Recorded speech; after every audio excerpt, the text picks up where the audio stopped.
नमस्कार, स्वागत है आप सभी का यूजीसी नेट अड्डा 24/7 पे। कल आपका पॉलिटिकल साइंस का पेपर हुआ है और पेपर देने के जस्ट बाद बच्चों में एक क्यूरियोसिटी होती है एक्सपेक्टेड कट ऑफ जानने की कि भाई क्या रहने वाला है इस बार का कट ऑफ, कैसा रहा है पेपर, बाकी बच्चों का कैसा गया है। मेरा जैसा भी गया हो उससे मुझे कोई लेना देना नहीं, लेकिन मुझे दूसरों का जानना है कि बाकी का कैसा गया, क्योंकि ओवरऑल सबका पेपर कैसा गया है यही डिसाइड करेगा। उसके बेसिस पर फिर जो है वो डिपेंड करता है कि कट ऑफ कितनी रहेगी। तो वो सारी चीज़ें, पेपर का लेवल कैसा था। अब किसी एक बच्चे के लिए पेपर का लेवल टफ हो सकता है और बाकियों के लिए नहीं हो सकता है। वो डिपेंड करता है कि किसकी कितनी तैयारी है। जिसकी तैयारी नहीं है उसको टफ लग सकता है, जिसकी तैयारी है उसको वो कंपैरेटिवली आसान लगेगा। तो किसी एक बच्चे के बेसिस पे आपका अगर अच्छा नहीं गया है, आपने पढ़ाई नहीं की थी, तो आप उस बेसिस पे जज मत करो, ठीक है, कि भाई टफ था या कठिन था। या फिर आपका बहुत अच्छा गया है तो उस बेसिस पे भी मत जज करो कि आपका बहुत ज़्यादा मतलब पेपर बहुत ज़्यादा आसान था, ठीक है। कहने का मतलब यह है कि ओवरऑल सबको कंसीडर करते हुए पेपर 1 पेपर 2 के लेवल को देखते हुए ही एक प्रोजेक्टेड या फिर एक्सपेक्टेड कट ऑफ जो है वो प्रेडिक्ट की जा सकती है। क्यों? क्योंकि भाई कट ऑफ जब बनेगी तो ओवरऑल दोनों ही पेपर को कंसीडर करके बनेगी। पेपर 1 और पेपर 2 दोनों के डिफिकल्टी लेवल को देखते हुए ही बनेगी। अब कल मैंने एग्जाम एनालिसिस किया, उसके बाद बच्चों से इंटरेक्ट किया, तो ओवरऑल जो क्रक्स निकल के आया है वो ये है कि भाई पॉलिटिकल साइंस में सेकेंड हाईएस्ट कट ऑफ अब तक का रहा है। लेकिन उसके बाद भी कल का जो पेपर था वो कंपैरेटिवली पेपर 2 पॉलिटिकल साइंस वो काफ़ी इजी रहा है दिसंबर वाले अटेम्प्ट से भी। और दो फैक्चुअल था लेकिन वो भी प्रीवियस ईयर क्वेश्चन पर बेस्ड था काफ़ी ज़्यादा। और उसके बाद भी उसमें से देखो 10, 12, 15 क्वेश्चन तो ऐसे होते हैं जो बाउंसर होते हैं, वो हर बार आते हैं, उनके बेसिस पे कट ऑफ डिसाइड नहीं होती है। पेपर मेजॉरिटी क्वेश्चन के बेसिस पर डिसाइड होती है एंड परफॉर्मेंस पर डिसाइड होती है कि बच्चों ने कितना अच्छा परफॉर्म किया है। तो जो वेटरन बच्चे हैं जिन्होंने पहले से तैयारी कर रखी है और वो बच्चे जिन्होंने फैक्ट्स पर फोकस किया है, मैंने हमेशा अपने रेगुलर सेशन में कहा है कि ये पेपर फैक्ट प्लस कॉन्सेप्ट दोनों पर बेस्ड है। बट अगर आप देखोगे कि किस पर ज़्यादा जो है वो बेस्ड है तो इसमें फैक्ट का वेटेज आपको ज़्यादा मिलेगा। तो इसलिए आपको फैक्ट पर ज़्यादा फोकस करना था। अब बात यह है कि भाई कट ऑफ इस बार का कितना देखने को मिल सकता है, क्या कट ऑफ गिरेगा क्या नहीं गिरेगा। पेपर 1 की अगर बात करें तो क्या वो कंपैरेटिवली आसान था कि टफ था। तो पेपर 1 में भी आपको 2-4 वेग क्वेश्चन देखने को मिले होंगे। एक तो बच्चों का ये कहना है कि भाई डीआई टफ था, दूसरा बच्चों का ये भी कहना है कि वो जो मूवीज़ वाले क्वेश्चन थे वो वेग क्वेश्चन थे।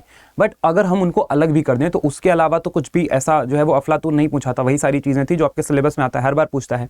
तो इसलिए वहाँ पर भी ओवरऑल जो निकल के आया वो पेपर 1 आपका मॉडरेट था, जो भी इसका कंक्लूजन निकल के आया। एंड पेपर 2 अगेन आपका वो भी मॉडरेट की कैटेगरी में ही रखा जाएगा। अब मॉडरेट की कैटेगरी में रखा जाएगा तो कट ऑफ का क्या प्रेडिक्शन है या फिर सेफ स्कोर क्या होगा, आप में जानने की क्यूरियोसिटी होगी। तो मेरे हिसाब से जो लगता है कि सेफ स्कोर क्या होगा तो वो हम एक बार देख लेते हैं, उस पर एक बार डिस्कशन कर लेते हैं। एंड देन अभी रियल में कितने क्वेश्चन ड्रॉप हो रहे हैं या फिर क्या कैसा है, वो तो आपके आंसर की आने के बाद ही पता चलेगा कि कितने बच्चों का क्या सही हो रहा है।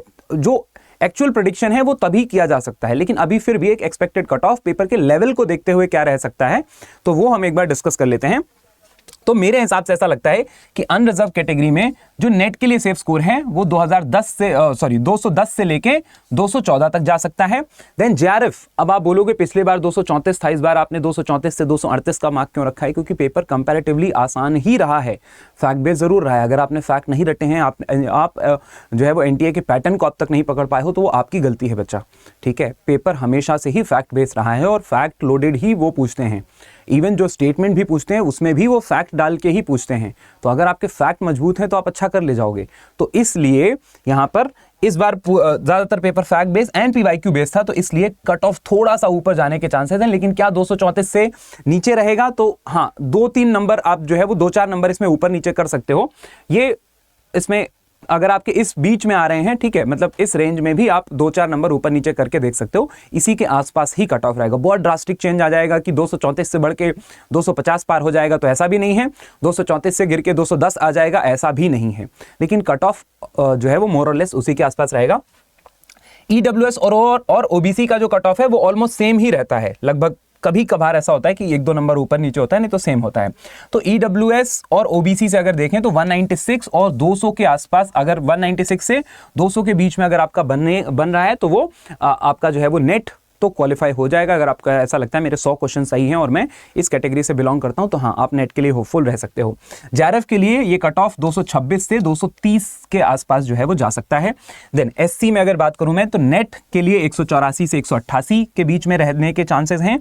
एंड देन जेआरएफ में 212 से 216 के बीच में रहने के चांसेस हैं। एसटी कैटेगरी में अगर मैं देखूं तो 180 से 184 नेट के लिए और 208 से 212। तो पिछली बार जो कट ऑफ था उससे अभी इस बार का जो कट ऑफ आएगा कुछ बहुत ज्यादा चेंज देखने को नहीं मिलेगा। मेरा प्रेडिक्शन ऐसा है कि उससे 2-4 नंबर ऊपर ही आपको कट ऑफ देखने को मिलेगा, क्योंकि इस बार पेपर 1 भी मॉडरेट था, पेपर 2 भी मॉडरेट ही था। तो हो सकता है कि उससे 2-4 नंबर ज्यादा ही आपको कट ऑफ देखने को मिले। रही बात पॉलिटिकल साइंस में स्टूडेंट्स की कि क्या वो इतने टैलेंटेड हैं, इतना स्कोर कर पा रहे हैं, तो हाँ, पॉलिटिकल साइंस में बच्चे हैं ऐसे जिन्होंने तैयारी की है, वो इतना स्कोर कर पा रहे हैं। उनके लिए इतना स्कोर कर पाना कोई बड़ी बात नहीं है। तो अगर वो कर पा रहे हैं तो हाँ, डेफिनेटली इतना कट ऑफ जा सकता है। ठीक है, तो अगर आप इसमें हो, इस रेंज में, तो आप एकदम टेंशन फ्री रहो। अगर आप इस रेंज में नहीं हो, अगर इसके आसपास भी हो, तब भी आप जो है वो होपफुल रह सकते हो। ठीक है, कि 2-4 नंबर हम इससे कम है तो वहां पर फ्लक्चुएट कर सकता है। बट क्योंकि अभी बाकी सारी चीजें भी मैटर करेंगी ना, क्वेश्चन ड्रॉप हो रहे हैं, कितने गलत हो रहे हैं, वो सारी चीजें तो वो आंसर के आने के बाद ही पता चलेगा। लेकिन अगर बहुत ज्यादा मार्जिन है, तब तो फिर मेरा ये कहना है कि आप दिसंबर अटेम्प्ट की तैयारी अभी से शुरू कर दो। अगर बहुत ज्यादा मार्जिन है, आपके जो नंबर आ रहे हैं और जो एक्सपेक्टेड कट ऑफ मैंने यहाँ पे बताई है, इसमें अगर बहुत ज्यादा डिफरेंस है, 20, 25, 30 नंबर का है, तो फिर आप चुपचाप दिसंबर की तैयारी शुरू कर दो। ठीक है, और पैनिक नहीं करना है। पेपर हो गया है, थोड़ा बहुत अपने आप को रिलैक्स करो, 2-4 दिन एंजॉय करो। और अगर आपका निकल रहा है तो वेल एंड गुड, नहीं निकल रहा है तो आप दिसंबर की तैयारी में अभी से लग जाओ। ठीक है, चलो, so that's all for today, see you guys tomorrow. तब तक के लिए tata, bye bye and take care.